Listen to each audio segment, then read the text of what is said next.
যোৰহাটত পুনৰ ভয়ংকৰ ঘটনা ড্ৰাগছ আসক্ত এদল যুৱকৰ পহাৰত পুনৰ এজন যুৱকৰ মৃত্যু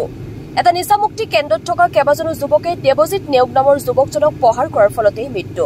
বুধবাৰে দেৱজিৎ নেওগ নামৰ যুৱকজন আঘাতপ্ৰাপ্ত আৰু জেএমচিএইচত ভৰ্তি কৰা হৈছিল পৰিয়ালক কয় এটা নিচামুক্তি কেন্দ্ৰৰ কেইজনমান যুৱকে আৰু পৰিয়ালবৰ্গই জেএমচিএইচত যুৱকজনক মৃত অৱস্থাত দেখা পায় যুৱকজনৰ ঘৰ যোৰহাটৰ সোণাৰী গাঁৱত যোৰহাটৰ পৰা ধ্ৰুৱজ্যোতি পাছনৰ ৰিপৰ্ট এএন লাইভ মোৰ পুত্ৰ শ্ৰী দেৱজিৎ নেওগ কালি 15 অক্টোবৰত তাৰ জন্মদিন আছিলে দিনটো সি ঘৰতে আছিলে 4 বজাত তাৰ এজন লগৰ ভাৰ্গৱ নেওগ তেওঁ মটৰচাইকেলত তাক লৈ যায়হি লৈ গৈ পেলাই তেওঁলোকে কি ক'লে মোৰ পুত্ৰ যোৱা নাছিলে তাক লৈ গৈ ৰিহাব চেণ্টাৰ যিটো বালিগাঁৱত আছে মানে বাইপাছত আছে তাৰ ৰিহাব চেণ্টাৰলৈ লৈ গৈছিলে আৰু সেই ৰিহাব চেণ্টাৰ নৌপাওঁতে তাৰ ল'ৰা কেইজনমানে হেতি ভাৰ্গৱ নেওগ মাইনা কলিতা বাপী আৰু সাংগুপাংগু ড্ৰাগছ আসক্ত যুৱকসকলে ৰিহাবৰ সদায় ড্ৰাগছ আসক্ত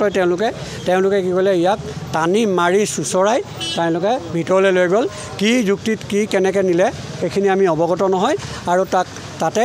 মাৰিছে মাৰি মেলি তাৰপিছত তেওঁক অলপ দেৰি পিছত এখন এপে মাতি আনি যোৰহাট মেডিকেল কলেজত পেলাই থৈ যায়হি আৰু আমাক খবৰ দিয়ে যে আপোনাৰ ল'ৰাৰ অৱস্থা ইমান ভাল নহয় গাটো বেয়া গতিকে আপোনালোকে অতি সোনকালে মেডিকেললৈ যাওক আৰু কি হয় আমি নাজানো ইতিমধ্যে আমি মাক আৰু মই আহি পালোহি পোৱাৰ পিছতে তাতে ডক্টৰে ক'লে যে অলৰেডি মই চিকিৎসা কৰিবলৈ নাপালোঁ যেই নহওক ইমানখিনি হৈ যোৱাৰ পাছত সেই ল'ৰা যুৱক 3জন ইয়াত নাথাকি তেওঁলোক পলাই দিয়াৰ পাছত আমি পুলিচ এফআইআৰ দিলোঁ পুলিচ এফআইআৰে দিয়াৰ পিছত ৰাইজ তথা পুলিচ প্ৰশাসনৰ যোগেদি 2জনকে কৰায়ত্ব কৰিবলৈ সক্ষম হৈছে পুলিচে আৰু আমি যেতিয়া ৰাতি 1:30 বজাত সেই ৰিহাব চেণ্টাৰলৈ যাওঁ ৰিহাব চেণ্টাৰত তেওঁলোকে তলা মাৰি সকলো পলাই গৈছে যিহেতু আমাৰ লগত পুলিচ প্ৰশাসন গৈছে তাৰপিছতে স্থানীয় ৰাইজে হুলস্থুল শুনি ওলাই আহিছে ৰাতি 1:30 বজাত যে যুৱকজনক মৰা আমি দেখিছোঁ আৰু যুৱক এজনক এনেকৈ মাৰি টানি নিয়াও দেখিছোঁ গতিকে আমিনো কি ক'ম গতিকে চেণ্ডেল দুপাত পুমা চেণ্ডেল পিন্ধি আছিলে বগা কালাৰৰ ক'লা গতিকে খালত পৰি আছে আৰু আমি এনেকুৱা আগতেও এয়া প্ৰায়ে হৈছে গতিকে মই কি ক'ম মই আপোনালোকৰ মাধ্যমেদি এইটোৱে কৈছোঁ যে মোৰ পুত্ৰই ন্যায় পাওক আৰু মোৰ পুত্ৰক তাহাঁতি পৰিকল্পিত হত্যা কৰিছে মানে পৰিকল্পিতভাৱে নি পেলাই মৰিয়াই হত্যা কৰিছে মানে তেওঁলোকৰ যিসকল ৰিহাব চেণ্টাৰত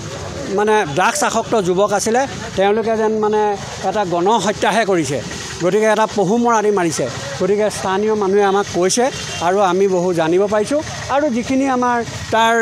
চেণ্ডেল পৰি আছে ক'ৰবাত চশমা পৰি আছে গতিকে যদি ভালেৰে গ'লহেঁতেন কেতিয়াও সেইটো হেৰি নহয় জন্মদিন পালন কৰিবলৈ নিছিলে কোনোবা এখনত যেনিবা দোকানত খাম বুলি কৈছিলে কিন্তু তেওঁ ৰিহাবলৈ লৈ গৈ সেইটো তেওঁলোকৰ কিবা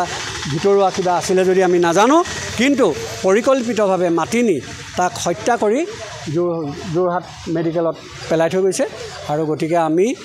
আপোনালোকৰ মাধ্যমৰ জৰিয়তে প্ৰশাসনৰ ওচৰত ইয়াৰ এটা উচিত তদন্ত কৰি দোষীক যাতে শাস্তি দিয়ে আৰু ন্যায় বিচাৰিছোঁ যিকোনো খবৰ বিজ্ঞাপনৰ বাবে যোগাযোগ কৰক 7896121996